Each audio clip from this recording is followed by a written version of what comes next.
নমস্কার, public news next চ্যানেলের পক্ষ থেকে জানাই আপনাদেরকে স্বাগতম। আমরা বর্তমানে বাগাবাজার জিপির বনগ্রামে বুদুর আলী বাড়িতে আমরা উপস্থিত হয়েছি। আপনাদের সবাইকে আমরা দেখাতে চাচ্ছি যে দেখেন এই অবস্থায় ঘর, প্রধানমন্ত্রীর যে আবাস থেকে উনি বঞ্চিত, আজ পর্যন্ত উনি আবাস পাচ্ছেন না। ওনার অবস্থা দেখেন কিভাবে আছেন ওরা। আপনার সম্মুখে আমি এই অবস্থাটা তুলে ধরতে চাই, আপনারা একবার দেখেন কি করুণ কাহিনী। বনগ্রামের মধ্যে, বাগাবাজার জিপির বনগ্রামের মধ্যে এরকম একজন মানুষ যার দরকার প্রধানমন্ত্রী আবাস, ওই মানুষটা প্রধানমন্ত্রী আবাস থেকে বঞ্চিত। আমি জানি না আমাদের নেতা মন্ত্রী যারা নেতাগিরি করেন কিভাবে এইসব জিনিস দেখেও না দেখার বাহান করে থাকেন। আমি চাইমু যে যত তাড়াতাড়ি সম্ভব ওনাকে প্রধানমন্ত্রী আবাসের আওতায় এনে একটা প্রধানমন্ত্রী আবাস দেওয়ার জন্য। আর আমি আপনাদের সবার কাছে এটাই রিকোয়েস্ট করবো যে এই ভিডিওটা বেশি বেশি শেয়ার করে দেন, যাতে ওদের কাছে গিয়ে পৌঁছে, যারা পঞ্চায়েত আছে, মেম্বার আছে, ওদের কাছে পৌঁছে আর ওদের করুণা দয়া একটু বের হয়ে আসে, যাতে উনি প্রধানমন্ত্রী আবাসটা পান। আমি এটাই আপনাদের সবার কাছে রিকোয়েস্ট করবো, যাতে আপনারা সবাই ভিডিওটা শেয়ার করে ওদের কাছে পৌঁছে দেন।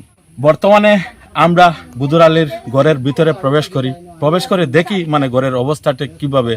উনি সত্যি প্রধানমন্ত্রী আবাসের যোগ্য কি না যোগ্য না, আমরা দেখি একবার, আর আপনারা বিচার করবেন। আসেন, চলেন দেখেন। একটা ছাদ পর্যন্ত নাই, কি অবস্থা। এই অবস্থাগুলা দেখেন, এতগুলা মানুষ দেখেন, ছাদ দেখেন, কি দেখাবো দেখে কি। এই দেখুন, এটা হলো ওনাদের বেডরুম, এই দেখেন রান্নাঘর, অবস্থাটা দেখেন। আমি জানি না, আমার মনে হয় ওনারা সত্যি প্রধানমন্ত্রী আবাসের যোগ্য। ওদেরকে দেওয়া পাইয়ে দেওয়া আমাদের সবার আমি মনে করি কর্তব্য। তো আমরা পাইয়ে দিতে হলে আমাদেরকে শুধু একটাই কাজ করতে হবে, ভিডিওটা বেশি বেশি করে শেয়ার করে, লাইক কমেন্ট করে ওদের কাছে, যারা এই পঞ্চায়েত মেম্বার, ওদের কাছে যদি পৌঁছে, আমার মনে হয় ওদের ঘুমটা ভাঙবে আর ওরা কোনো একটা অ্যাকশন নেবে, আমার দৃঢ় বিশ্বাস। বুদুর আলী। বুদুর আলী। বুদুর আলী। আপনার গ্রাম কোনটা? বাগা। বনগ্রাম। বাগা বনগ্রাম। জিপি কোনটা? বাগা। বাগা জিপি। এখানে ইন্দিরা বাসা আমরা গেলে কইবা 20,000 দেও, 10,000 দেও। তুমি প্রধানমন্ত্রী আবাস পাইছো না? না, কোনটা পাইছি না আমরা। আমরা কোনো একটা গভর্নমেন্টের বাস্তে আমরা কোনো একটা জিনিস কুজাত গেলে কইবা 10,000 দেও, 5,000 দেও, 20,000 দেও। ওলা আনফরে ওলা ঠেকা নিছে মারিয়া নিয়া কইছে কারেন্ট দিত, কোনো কারেন্ট আপনারা দেখো কোনো কারেন্টের খুঁটি আইছে। আর 4-5 বছর। তোমার জিপি কোনটা? বাগা পঞ্চায়েত কে? ও সাহেলা ফার্মিং। হ্যাঁ, তুমি গড় লাগি গেছলা তার কাছে? গেছি, যাবা বাদে তারা কইন টাকা 20,000 লাগবো, 15,000 লাগবো। তে আমি গরিব মানুষ বা দিতাম পারতাম না করি, আমি আর কিতা করমু।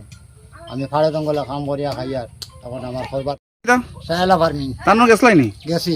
কিতা কইছুন? কইছেন টাকা 20,000 লাগবো। কিতা লাগিয়া? ও গরুর মাথায় গেছিলাম, প্রধানমন্ত্রী আবাস লাগিয়া। এরপরে টাকা দিছো নি? না, টাকাও দিছি না আমরা। নাই, আমরা কান্ত নিতাম, গরিব মানুষ আমরা খাইতে পাই না, আমরা ফাড়ে জঙ্গলে কাম করিয়া খাই। আর কোনো তো আমরা। তুমি কিতা কাজ করো? আমিও জঙ্গল বাস বুস হবো তা আনি খুঁটিয়ে আমি আমার পরিবার চালাই। তোমার নাম কিতা কইছিলা? বুদুর আলী। গ্রামের নাম কিতা? গ্রামের নাম হইল তো বনগ্রাম। আর করবার আমরা আর কোনটা নাইবা এখন। দেখো আমরা কিতা কিতা করা যায়। আমরা গরিব মানুষ হিসাবে তো তারা গেছে, বারবার যাই, বারবার গেলে আমরা বারবার লাত মারো। দেব ভাই আমরা লাত খাইয়া আর কিতা করবো। গেছি তো 2-3 বার করে গেছি, আমিও গেছি, বেটিও গেছি। গিয়ালে তো তারা বলা মাত পাতন টাকা 10,000 দেও, 15,000 দেও, 20,000 দেও। কই কথা এরা ও তো পঞ্চায়েতে হয়, সাহেলা ফার্মিং হয়। এটা আমরা আর পারছি না, বা আমরা ওইটা গরিব মানুষ হইয়া তারা অতখান হইতে, আমরা গরিব মানুষ আমরা পয়সা করে পাইতাম না। 10,000 15,000 আমরা ওগুলা বাঙ্গারুঙ্গা হিসাবে রইয়া সারাই পাইছো। কথা আমরা পাইছি না। ঘর হিলে কুটিয়া আনলে আমরা গিয়া কইছি, গিয়া 2 বার করে আমরা গরো জল ঢুকিয়ে আসছে। 2 বার করে জল ঢুকছে, খেয়ে সাসি তাইয়া যায়, এটাও তারা খেয়াল করেন না। লক্ষ্যও লইন না আমরা কারেন্ট পাইছো নি কারেন্ট না কারেন্টর লাগিয়া গড় ভর্তি তারা 14-1500 করে উঠাই উঠাই নিচে নিয়া কারেন্টর কে নিছে পয়সা আনফরে আনপর খে ও আমরা নামে ফুন্না মেম্বার কত নিছেন 1400 আমি দিছি আমার এক ঘর দুই ঘরে দিছি 2800 টাকা খালি আমার দিছি 1400 টাকা মানে কারেন্টর লাগি কারেন্টর লাগে কারেন্ট পাইছো নি পাইছি না ও কুটি কাটি আনিয়া তৈছে 4 বছর থাকি ওয়ার টানিয়া কুটি টানিয়া আনিয়া গাড়ি আইতা ওয়ার সিডিয়া বিড়িয়া পড়ে এটা কোনো লক্ষ্য নাই তারার কাছে টাকা খুঁজিলে তারা আর উল্টা মাতনি তা অনেক নতা ওলা ওলা মাতনি ও আচ্ছা আচ্ছা আপনার নাম কি তা মনিলা বেগম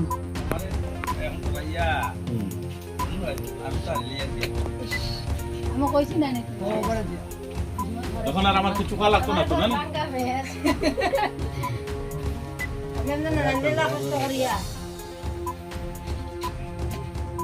উফরিতে কিতা সানি দিছো টিন্নি হুম পলিটিন সব পলিটি উপরে পলিটিন নিয়ে উপরে